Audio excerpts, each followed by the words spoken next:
Like many of you, I have quite a collection of these skinny sentiment strips, and I absolutely love them. Now, stamping them singly on a card base is pretty easy, but sometimes you don't just want a single stamp. Sometimes you want to be able to stamp out the whole sheet, so you can have a bit of a stash of these ready and waiting just as and when you need them. And to do that, you need to be able to attach the entire sheet to your stamping platform. Now, that started me thinking about how I could achieve that, and I do have a stick and stamp mat, and I can put it on the door of my Misty and just fix it on with a bit of Scotch tape, and jobs are good and it's ready to go, and it's perfectly adequate. It does the job. But if you want to stick your cardstock down to your Misty as well, or your stamping platform as well, so there's no chance of it shifting, well, then you need two of them. And these stick and stamp mats aren't cheap, and naturally they're quite expensive when you consider it's a piece of plastic with a temporary repositionable adhesive on it. So I started thinking, well, could I make one of my own? And I've come up with two ways you can make your own, and I'm going to show you what those are today. Now, stamping out an entire sheet is going to be possible with this, but you're not going to be able to add two sets or three sets to stamp out all in one go, because of the way in which stamps are manufactured, and that's photopolymer as well as silicone stamps.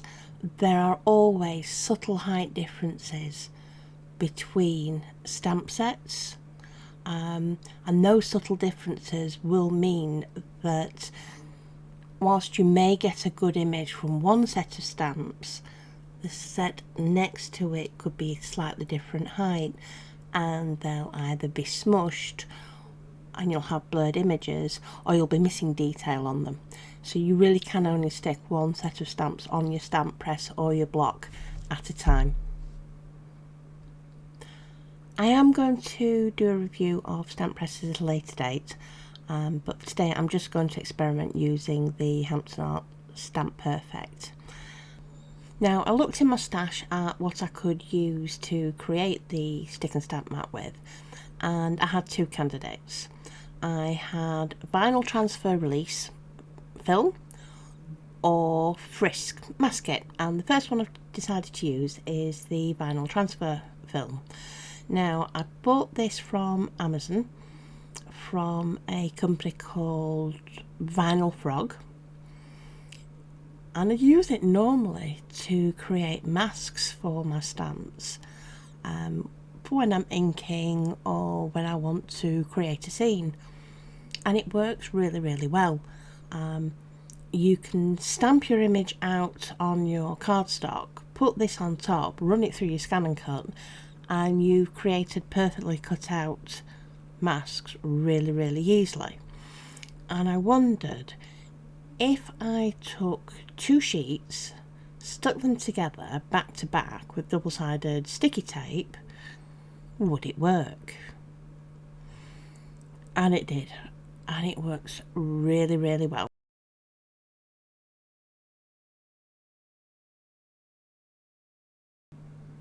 Now, I have just sped up slightly here, and I have cut two pieces of the vinyl transfer tape the same length as the base of my stamping platform. You really didn't need to see me cutting that out with my blade, so that's why there's a little bit of a jump here. Now, to make life easier whilst you're trying to put the double-sided sticky on the back of it, I'm just going to tape it down to my cutting mat with a piece of Scotch tape. I can pull this off really easily once I've started getting the double-sided sticky on, but right now the transfer film just wants to roll up, so I might as well make my life easy. What the double-sided sticky will do once you start getting it down, it will stop the transfer film from trying to roll out and flatten it out for you. And to make sure the two pieces of transfer film are stuck back to back really firmly, I'm going to butt up each run of the double-sided tape so there aren't gaps in between the lines of tape, and it just makes the whole sheet a little bit more robust. The transfer film's quite strong, and I want this to last for quite some time.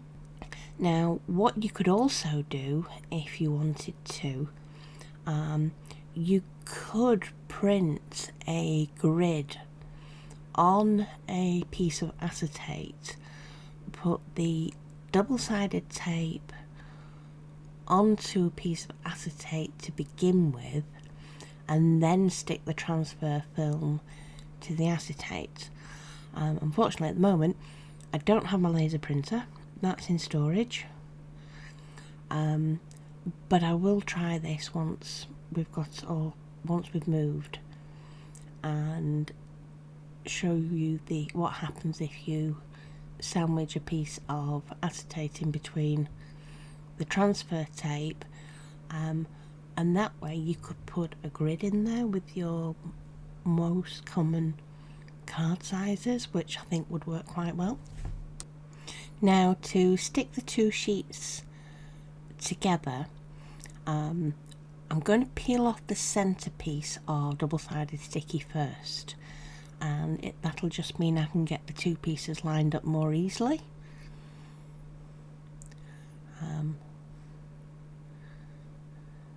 So I'm just grabbing my pin tweezers to pull that off,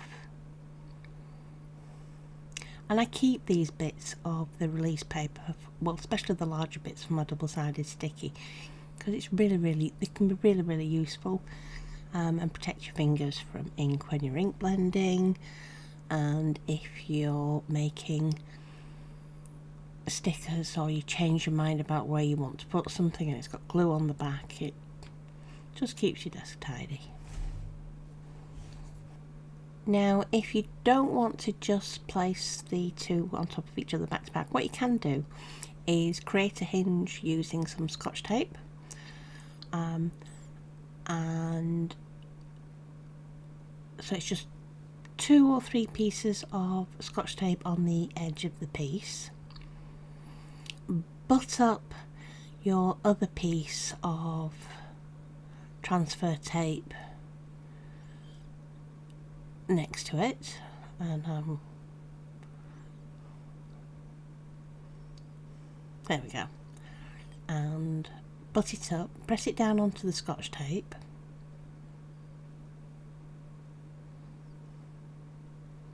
and that way you can close it like a book, and it can make life a little easier for you. Smooth it down,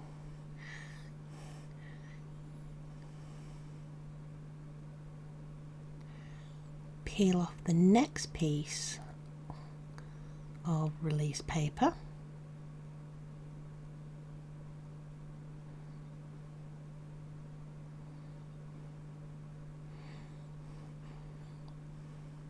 it can just help you avoid putting the two back to back without getting any air bubbles in between. Take off the hinge,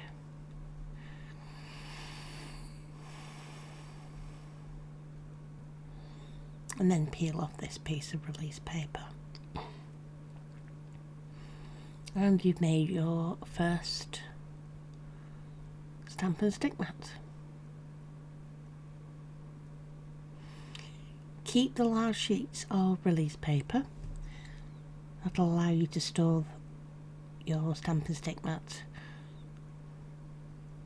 when you're not using it. And there you go, homemade stamp and stick mat that you can see through. Now all that's left to do is to try this out and just show you just how well it really does work. So I'm going to stick the tick and stamp mats on the stamp press. You can smooth them down onto your stamp platform with either the release sheet or with the foam from your stamp press. The adhesive doesn't damage the foam in any way, shape or form, and there's no sticky residue left on it either. It's a little easier if you do it with the release paper rather than the foam, as you'll see in a moment, but it really doesn't matter.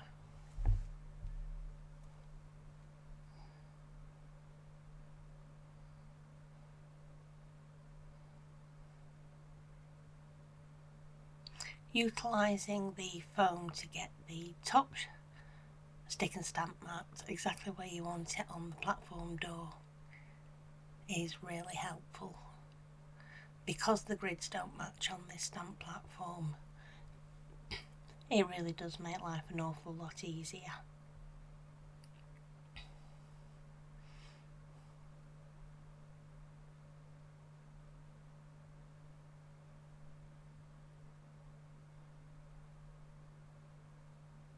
There we go.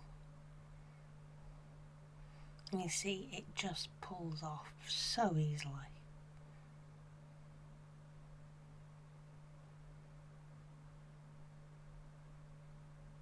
Now the set of stamps I'm using is one that I've not used before, and there are a couple of ways you can condition a new set of stamps. You can ink them up initially with Versamark, which helps the ink stick to the stamp better so you don't get any puddles. You can rub your fingers across them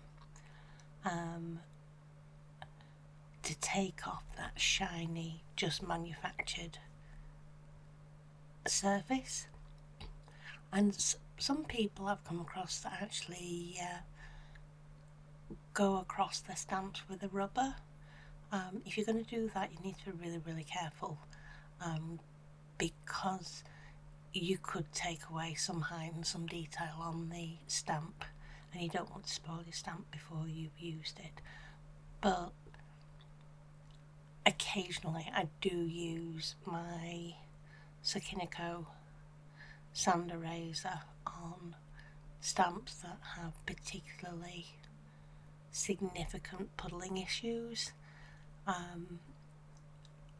I've never damaged a stamp doing that, but you do have to be really careful. When I'm stamping sentiments, I prefer to use VersaFine. I just think I get a much nicer image.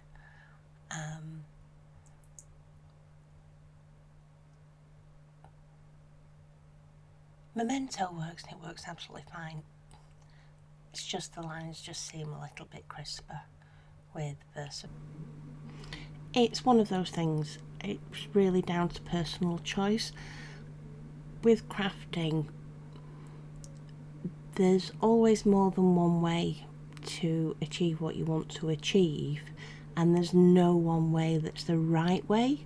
It's very rare that that happens, and it's just a case of trying every which way until you find the way that works for you.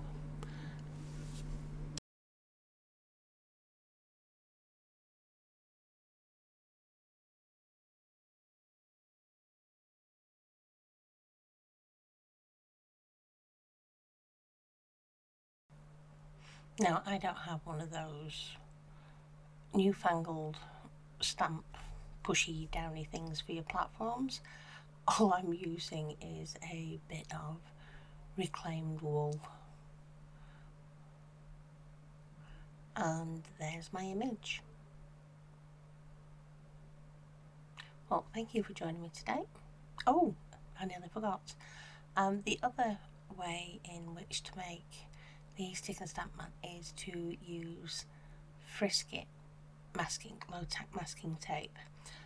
It's not quite as robust as the vinyl transfer tape from Vinyl Frog, but it works just as well. You can see through it in exactly the same way. I've popped links for both down below.